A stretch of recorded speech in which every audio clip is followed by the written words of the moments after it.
Hey, what's going on GameLeap? It's Coach Cheeks back at it, and in this video you're going to learn how to dominate Season 11 as an ADC. I'll be giving you 4 tips: playstyle, coordinating your abilities, disguising intention, and extracting value. All these will become clear, and guess what? They are the most important building blocks if you are to become the best marksman going around.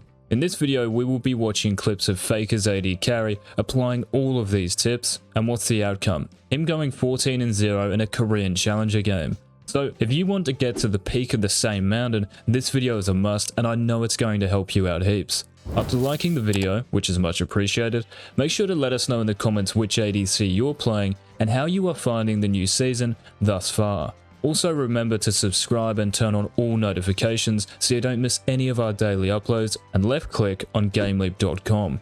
If you want to get the most out of Summoner's Rift, then there's one place just for you. Guides, courses and videos, hundreds of them, made by challenger players and coaches designed to help you rise to the top. Link will be in the description. Alright, let's get into it. Tip number 1. Multiple gears. One concept you need to understand to get to that next level is knowing when to play aggressive and when to play passive. Choosing between the two is impacted by 6 influences. The first one, HP. If you have a health advantage, especially a significant one, do you chill or put your foot on the gas pedal looking to fight? The latter, of course. The second one, levels. More levels means what? Innate stats and therefore power, but also more cooldowns. And this is most pertinent in the early laning phase. For example, level 1 versus level 2, who wins? Third one, mana. Even though your player's an AD carry revolves around your basic attack damage, your abilities also matter, especially at level 6. Does the enemy Ashe have the mana to use her ultimate? Do you have enough mana on Caitlyn to E away from danger if you place a trap? The fourth one, minions. Creeps do a significant amount of damage, and the more there are, the more damage they dish out. If the enemy has the bigger minion wave, is it wise to fight? 5. Cooldowns.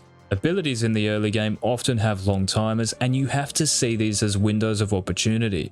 The last one, outside influence. You may have an advantage over the enemy lane, but is fighting essentially a bait?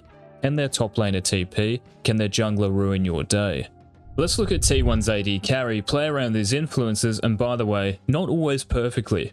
How many can you notice if I pause it? There's a health disadvantage for Jhin, and the Ashe and Galio have more minions. So why does Jhin 4th shot Ashe? It's a little mistake, and he loses the trade because of these influences. The theory behind his decision here is actually correct. The Ashe wants Jhin's CS, but Jhin doesn't want to let her have it for free.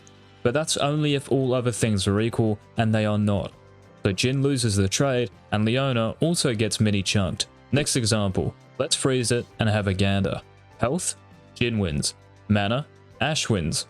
Cooldowns, Ashe doesn't have flash, FYI. Jhin has both flash and cleanse. Outside influence, well, Lilia and Nidalee are both nearby, so they almost cancel each other out. Because Jhin has a significant HP advantage, Ashe's abilities aren't enough to compensate for a lack of HP, and because Ashe doesn't have her only real defense, flash, if she oversteps she dies. So, Jhin chooses that aggressive gear, and what happens as a result? Leona capitalizes and they pick up a kill. Most players in lower levels of play have one speed, 100 miles per hour. You know what speed the best have? Every speed. They can reverse park, they can go from 0 to 60 in 2 seconds, they can drive 50 in a 50 zone. Their playstyle is determined by the 4 influences I just mentioned, and if you want to start hard carrying your matches, start adding some different gears to that gear stick. Tip number 2, harmony. To become a top AD carry, you have to know how to use your abilities to maximum effect. It's one thing to know what each ability does, but another to use them together and at the right time. You see, it's not just about timing your abilities so you can deal damage, it's also about coordinating your abilities with those of your support. But coach, my support never goes in and they might as well be at Fountain. Be that as it may, you can still create advantages by coordinating your kit, using your abilities as one, regardless of your support. Let's use Jhin as the example. His dancing grenade bounces up to 4 targets. His W roots an enemy who has taken damage from Jhin or an ally. His E is a trap, and his R is a long-range sniper. What do you guys think is one of the most effective ways to use Jhin's kit before level 6? Well, if your Q bounces to 4 targets, if one of these is an enemy champion, you could follow this up with a deadly flourish, and what would this do? Root them to the ground. Perfect. For you as Jhin in those situations, you have already dealt damage and can sneak in an auto attack while the target is rooted. You never lose these trades, unless you go full melee. Now what did I say earlier? It's not just great for you, but who else? Your support. By using your abilities efficiently, you create all-in opportunities for your partner in crime. With Jhin, this is especially deadly because of your root. It starts a chain reaction of crowd control that locks down the enemy target and will almost always result in a kill. It's important to focus on timing these abilities so your support can follow up. So if your Thresh just missed a hook and failed his flay, why would you essentially waste your cooldowns? You have to wait another 10-15 seconds, and this will definitely be the difference in getting kills and missing out. Check this out, guys. Galio moves up in the lane and presents Jhin with an opportunity to land a W into a Leona follow-up. If the W lands, Galio will be very close to dying, and why was that possible?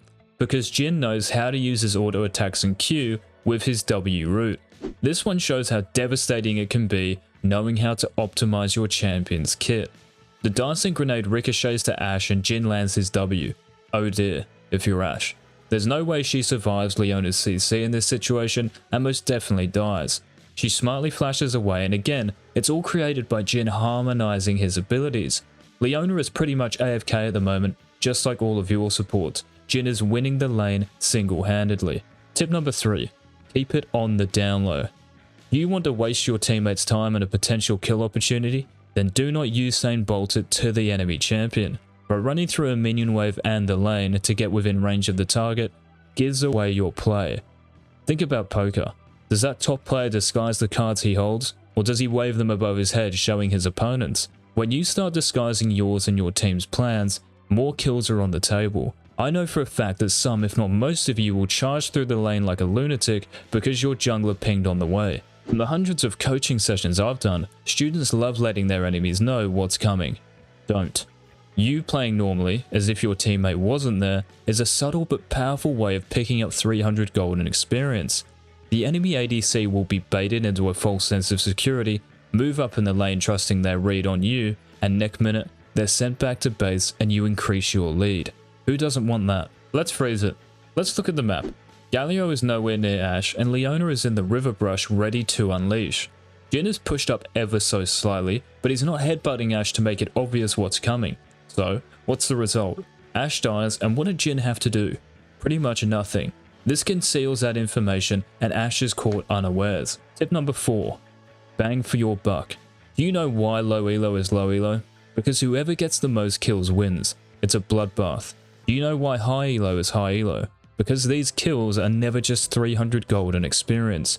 They are so much more, and this is the tip. Extracting the value out of a numbers advantage. Do you think the only resources for gold and experience on Summoner's Rift are the enemy champions? Let's name some. Well, there's objectives, so turrets, turret plates, dragons, rift heralds, barons. There's minion waves. And there's jungle camps. Now, when you're playing AD carry, the most attainable resources in the early laning phase are turret plates, dragons, and minion waves. Let's address the latter. Whenever you take down the enemy bot lane, the quickest way to maximize that situation in terms of gold and experience is via minion waves. Kill the enemy waves ASAP, and do this every time. This means your minion waves crash into the enemy tower, and the sooner this happens, the quicker you deny that value. It's not just about gaining for yourself, but also denying the opposition, and this has a double-edged effect. You go up, they go down. After shoving those waves, is that all that's on the table? Turret plates should be next. 160 local gold is a big early game chunk between two players.